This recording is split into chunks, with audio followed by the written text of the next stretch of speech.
And it's like, wow. It's the way that has happened. It's almost like a hostile takeover.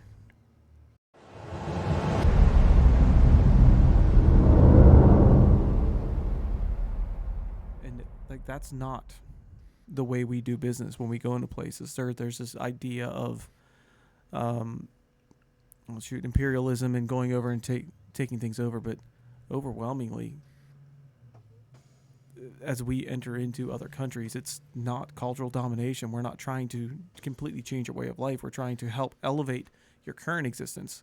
Like in Afghanistan, for instance, there's in each village there's like an old dude, and there was one guy's story I've heard where this old guy, if he got ticked off about something, he would just cut the flow of water off to the town. And that was the way politics were run. It was the person who had power had absolute authority. And that's why the things that we tried to do in the time that we've been there the last 20 years was unsuccessful, because the political nature of this tribalism, there's not unity. And that's why a lot of these Middle Eastern countries struggle so much. And then there's just so much division, even amongst itself, but it's come to blows. And it's still at blows. The Sunni Shia divide is crazy, man. Usually here in the United States, we ask you to assimilate into our general overall culture here. You can still keep your individual stuff in your little communities, but it seems like you just said up there in Michigan, they're not wanting to assimilate to our overall general culture of like, hey, I'm an American, yay, freedom, and all that stuff. It seems like they're wanting to come in. They want to impose Sharia law. And just like, hey, no, we're coming in and changing everything about the United States. And that's the one thing I don't think I can quite understand. Well, they play the long game. Put your mic up, Brian. Oh, was it good there? Can you hear me? Yeah, it's good enough. All right. Well, they play the long game.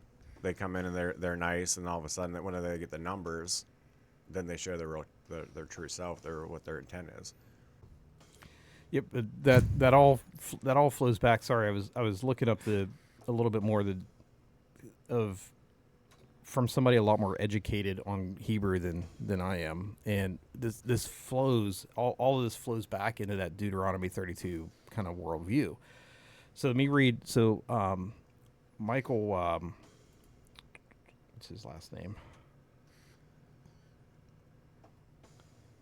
I'll get it here in a second because I don't want to lose where I'm at here. But he's a well-known Greek and Hebrew scholar, and he talks about Deuteronomy 32, 8, and 9. It describes how Yahweh's dispersal of the nations at Babel resulted in his disinheriting of those nations as his people. The Old Testament gives the equivalent of Romans 1:18 through 25, a familiar passage wherein God gave humankind over to the persistent rebellion. Most English Bibles do not read according to the number of the sons of God in Deuteronomy 32, but rather they read according to the number of the sons of Israel. The difference derives from the disagreements between manuscripts of the Old Testament. The sons of God is the correct reading as it is now known from the Dead Sea Scrolls.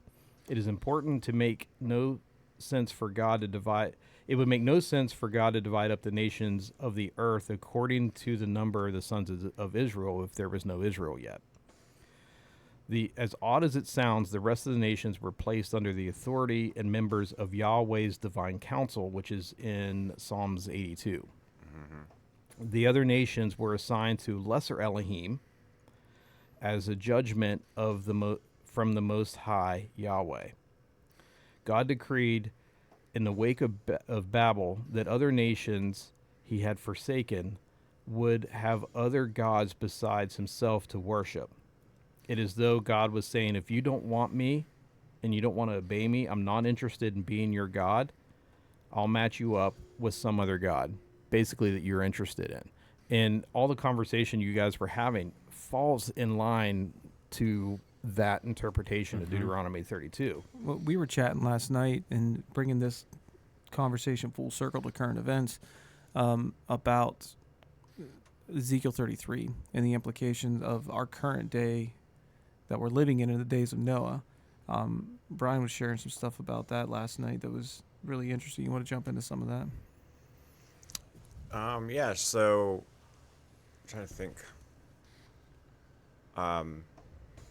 So, as in the days of Noah, there's some discussion that it was the. So if you look back in the genealogy, I think that it was the generation of Jared. That was whenever right around the same time of the Watchers came down, and then you look at the Noah generation, and so what people were saying is that if you look back at that time frame, that it coincides with where we are today, and that the generation of Jared would have landed in that 1870 to 1890. And so what happened in the 1870s and 1890s? The Industrial Revolution jump-started. Tesla was getting all these downloads, and within a minute, he came up with an energy space that was free. So you went thousands of years that was just horses, and the Industrial Revolution kicked in, and now we're flying like about 200 years later. And so what people were claiming is that based on how the pre-flood happened with the Watchers and all that technology that we're finding ourselves in, that we're now in that Noah generation. So that Noah generation is like being in that Ezekiel space of like, it's time, like Jesus is coming. Yeah, so it's an interesting way to kind of look at that and to break that down. So Michael Heiser was the author of the book I was reading from, The Unseen Realm, so that way we can have all the citation there. But he also wrote another book called Reversing Hermon. And it falls in line with exactly what you're talking about, that the Bible calls Jesus the second Adam. That's not by accident. And what Michael Heiser's book is talking about is that the death and resurrection of Jesus and his whole time on earth was reversing what happened with the flood backwards. And because, he went up to the Mount Transfiguration, which was Mount Hermon. And the interesting thing about Mount Hermon is that's where tradition believes that the Watchers came down and made their pack to create the Nephilim there. And if you read Enoch, the first book, the discussion is kind of written out between the Watchers, and that they knew that they were going to do something bad, that it was going to get him kicked out of heaven for eternity, but their lust for mankind in human women was outweighed their desire to be in the presence of God. It's interesting how, as I'm kind of talking about that, how when you're used to something, you tend to not place as high of a value on it.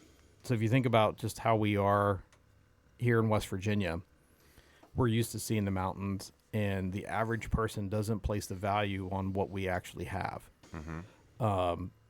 Even parks that we have. So, for example, I live right maybe half hour away from Fort Necessity.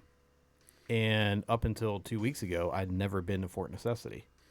And historically, that was essentially what catapulted George Washington onto the international stage. And that was essentially what started the French and Indian War, which was a global war. All happened right there. Never went to it before. So you look at these Watchers who has spent all of eternity past within the presence of God. They come to earth to educate mankind, and are deceived by Satan to give all that up for lust.